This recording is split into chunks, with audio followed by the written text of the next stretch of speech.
Topic 5. My favorite teacher. My favorite teacher is my English teacher. Her name is Miss Lena. She is kind, patient, and always helpful to her students. I like her very much because she teaches clearly and makes learning interesting.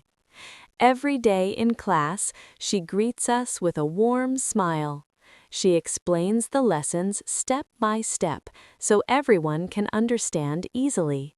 When I do not understand something, she helps me and gives me more examples.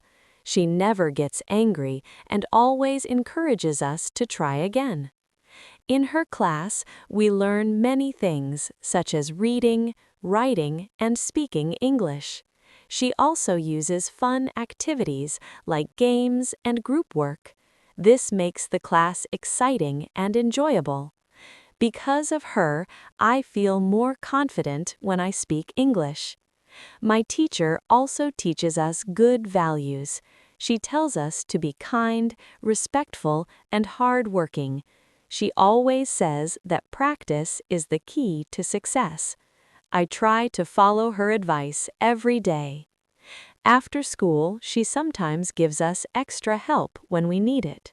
She cares about all her students and wants us to succeed in the future.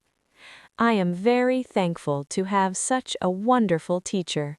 She inspires me to study hard and become a better person. I will always respect and remember her.